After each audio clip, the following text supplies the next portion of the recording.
This week on Government Matters. The challenge, though, is to maintain full and open competition, which is the keystone for the federal procurement system. The Obama administration wants to leverage federal buying power for laptop and desktop computers. But does their new policy protect small business? Yeah, I think you're seeing the industry try to adapt to what they think are going to be somewhat permanently tougher times. The third quarter results are in for the nation's top 3 defense contractors. The Pentagon's anti-consolidation push could impact their bottom line in the year ahead.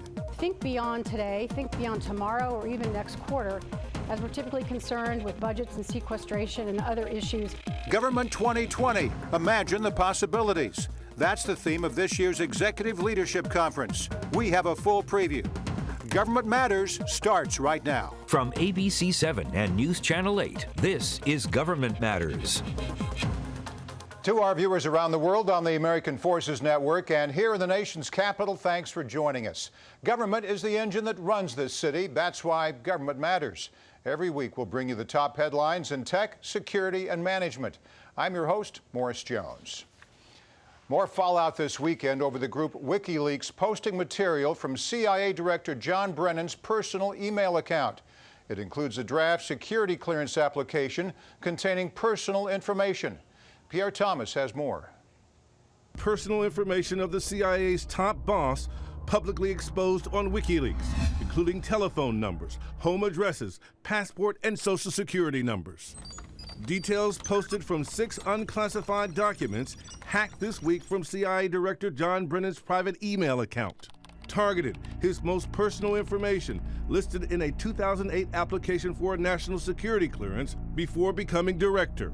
Initially, someone claiming to be the hacker said he was a pot-smoking teen angered by the plight of the Palestinians. But sources tell ABC News authorities are also looking at the possibility that a ring is involved. Brennan's account appears to have been infiltrated by hackers tricking Verizon and AOL employees into resetting his password. It does highlight the risk that all of us face when it comes to the security of even our private email. The CIA calls the personal email hack a crime, and that the private electronic holdings of the Brennan family were plundered with malicious intent. The CIA director's hack comes on the heels of another massive breach in which the personal information of other top government officials was stolen, including cabinet secretaries and the FBI director. I tell you there's a problem, and great people need to think about it well and try and solve it. Millions of everyday Americans face the threat of identity theft. And if you thought top government officials were immune, think again. Pierre Thomas, ABC News, Washington. Brennan isn't the first federal worker with compromised data. The Office of Personnel Management breach snared personal information on more than 22 million people. Many large breaches, like OPM's, still begin with a simple spear-phishing attack. One Virginia company says it has a new solution. Bring 'em on. Diane Cho got a behind-the-scenes look for National Cybersecurity Awareness Month. Whether it's a major retailer like Target or Home Depot or the federal government, they all have one thing in common.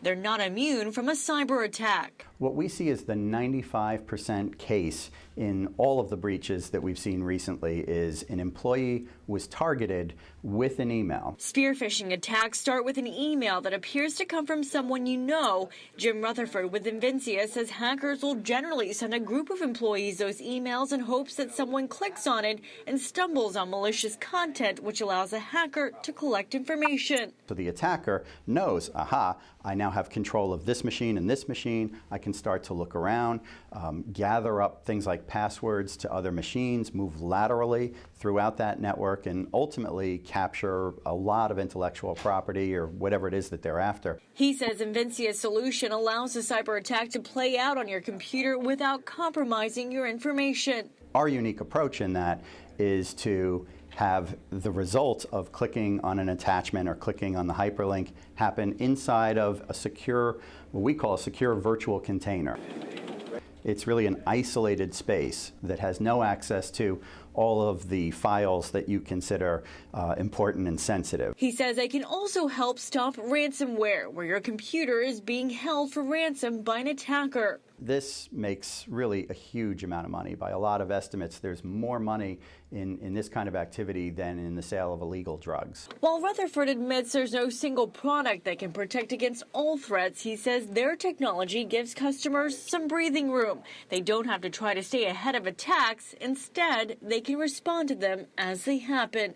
Traditional antivirus has to know, here's a malicious file, here's another malicious file. It's got to keep track of all the malicious files, which are coming at an alarming rate. For Government Matters, I'm Diane Cho.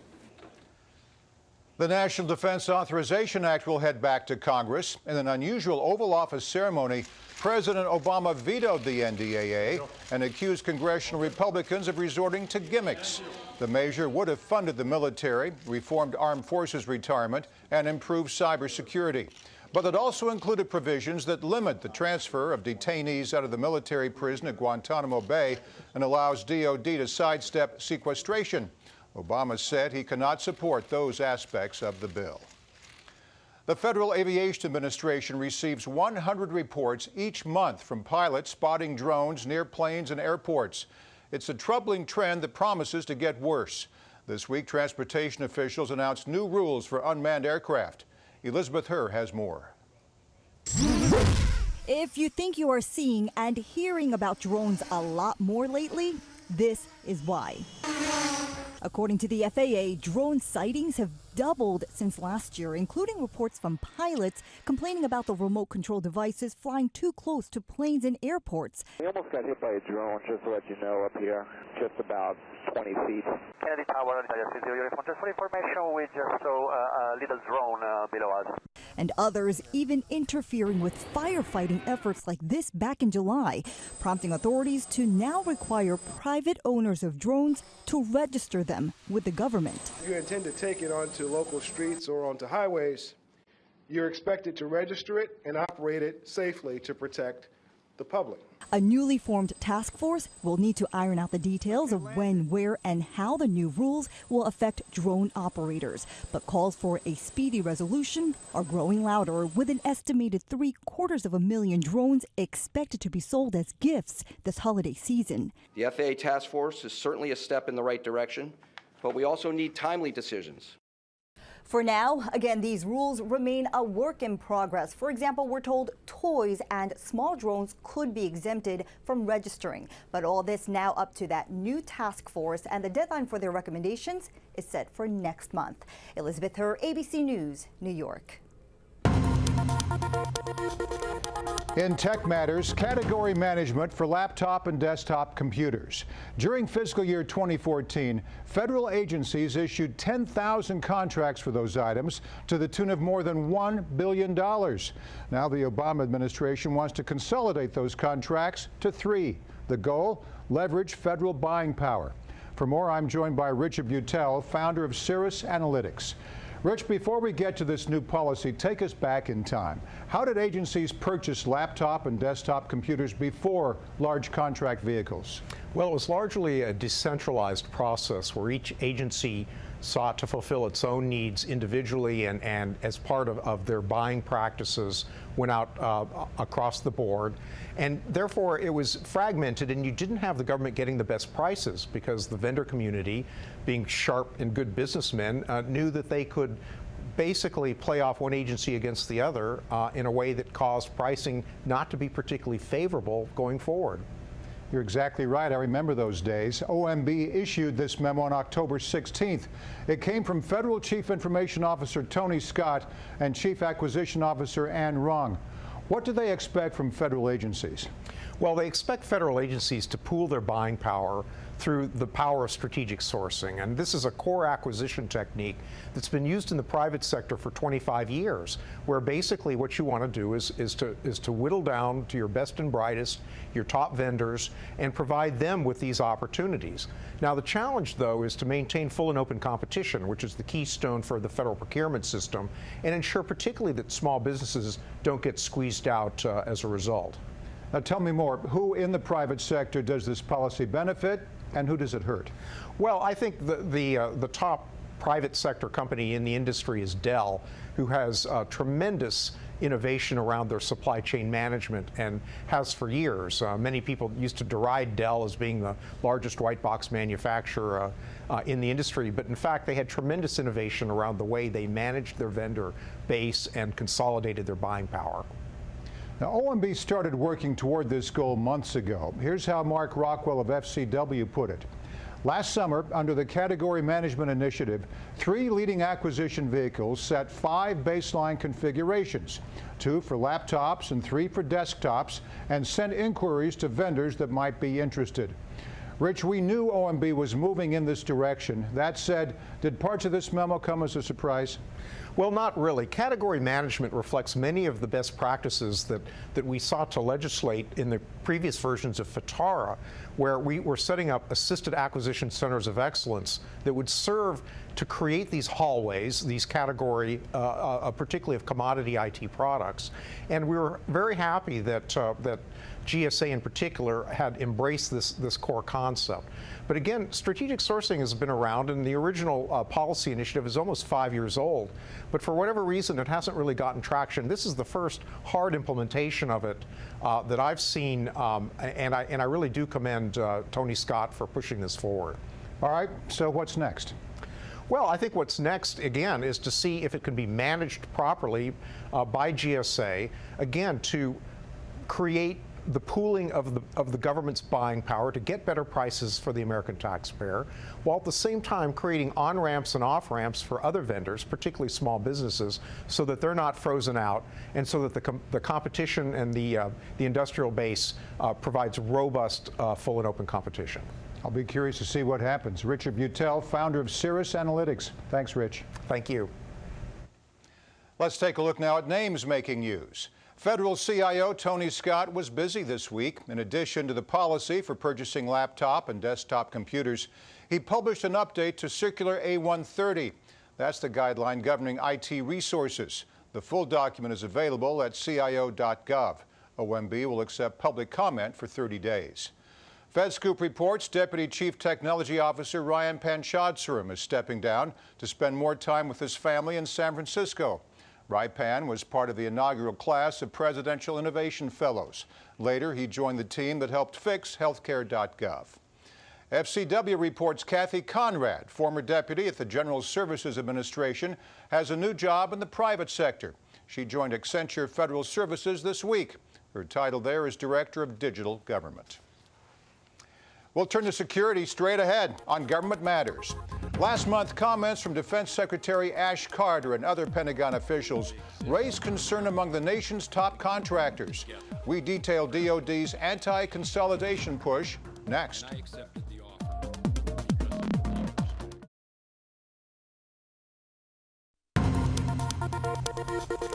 In security matters, defense earnings and the Pentagon's anti-consolidation push. This week, the nation's top defense contractors, Lockheed Martin, Boeing, and Raytheon, announced their third quarter results. The future looks bright indeed, but there's simmering discontent at the top. For more, I'm joined by Marjorie Censer, Defense Business Editor for Inside Defense. Marjorie, let's start there. Lockheed Martin showed revenue of $11.5 billion, up $400 million from the third quarter of 2014. Not bad. What's driving their growth? Well, I think you're starting to see some of that F-35 Joint Strike Fighter revenue and profit kind of make its way in. The company has said that they've met some really key milestones with that program recently, and you're starting to see it in their results. The net earnings at Boeing were even better. They increased by 25% in July, August, and September compared to a year ago. Why? Well, Boeing has always been helped by the fact that it has this commercial business that's very strong, but frankly, the military business also posted some gains. So I think you're seeing when those two come together, it can be a really strong quarter. And it was a different story at Raytheon. The company posted a sharp drop in earnings. What happened there? Well, the profit went down, sales went up. I think you're seeing part of the acquisition of WebSense, a very significant acquisition that they took on, is still sort of working its way through the revenues. But, you know, the executives on their call today were optimistic, and I think, you know, they would argue that they're still poised for growth. It's a political year. If you listen to talk radio or watch anything on television, you know it's a dangerous world. I can only expect that these companies may do better in the year to come. And some of them were upping their guidance for the year and saying that they expect sales to be up even higher than they anticipated next year. All right, let's switch gears for a moment to recent concerns voiced by top Pentagon officials. You write, they spoke out forcefully against defense industry consolidation, warning it could result in higher prices and reduced innovation. The remarks from Defense Secretary Ash Carter and Pentagon Procurement Chief Frank Kendall come as the industry is going through a significant shift. Tell us more, Marjorie. What shift are we talking about? Yeah, I think you're seeing the industry try to adapt to what they think are going to be somewhat permanently tougher times. So you're seeing some of the major contractors reshaping their business, like Lockheed Martin trying to get out of services and buy Sikorsky. And you're seeing some of the services contractors try to band together, consolidate a bit to make larger businesses that they think can be more competitive when it comes to price. I think you're right. Lockheed's $9 billion purchase of Sikorsky has a lot to do with this. What's the latest there, and why is it relevant to this discussion? Well, Lockheed's chief executive said that is moving along, that the deal has passed a lot of the regulatory reviews that it needs to get through. There are still a few remaining, but she says they're on track to close that deal by the end of the year. All right, it makes sense. Let's get back to the Pentagon's anti-consolidation push. Lockheed CEO Marillyn Hewson, an executive not known to shoot from the hip, spoke out against that push.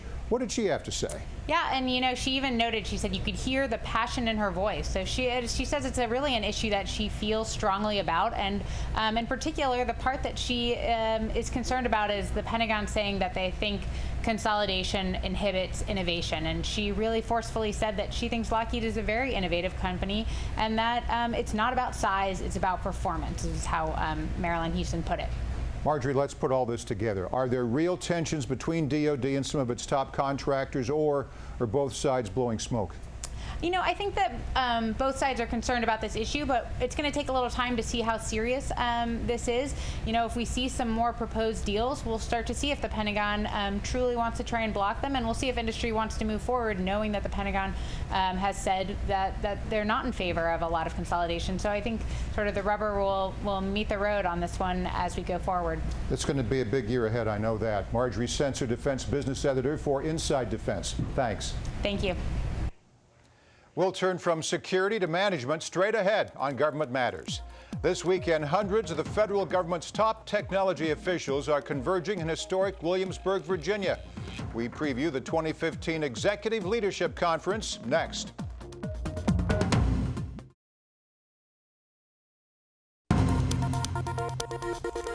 In Management Matters, the 2015 ACT-IAC Executive Leadership Conference. It's arguably the most important get-together for federal IT professionals of the entire calendar year.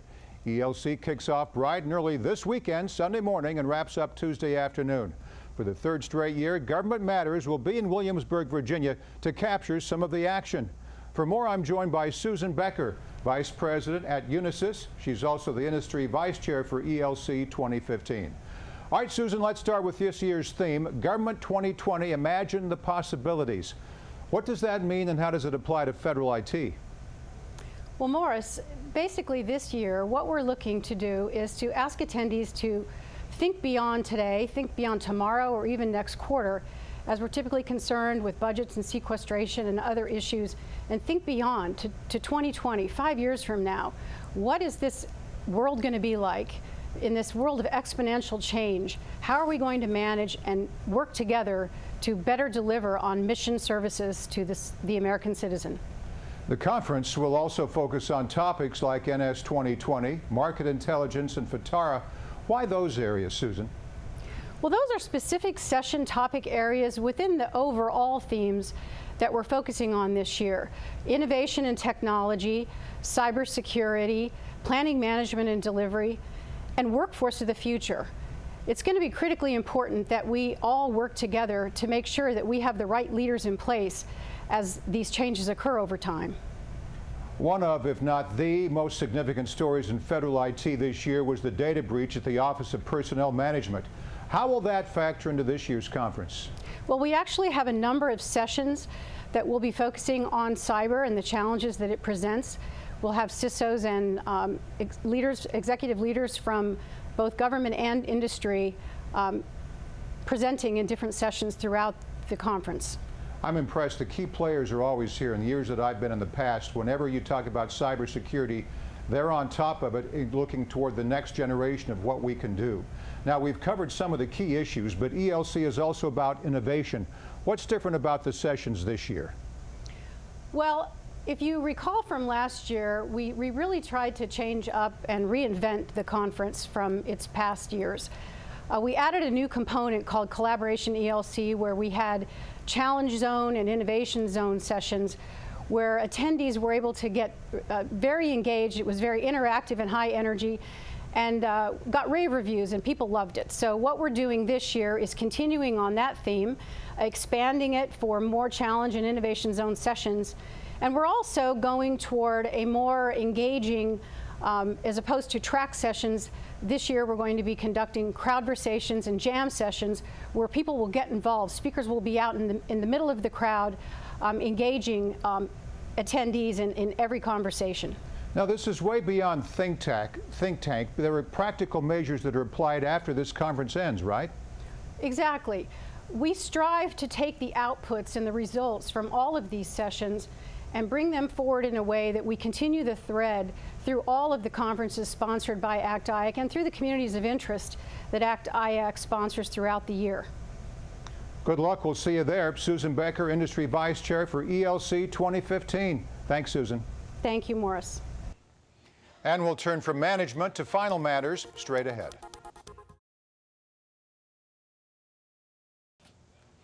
Glassdoor is a website that allows employees and former employees to post anonymous reviews about their company and its management. The site also includes salary information. This week, Glassdoor published a ranking of jobs by work-life balance. Tech scored pretty well. Data scientist came in #1. On a 5-point scale, that job earned a 4.2. Average salary probably has something to do with it. Glassdoor finds data scientists earn nearly $115,000 a year. And that's the latest from Washington. Thanks for watching. I'm Morris Jones. We know your week is filled with other matters. Save this half hour for us.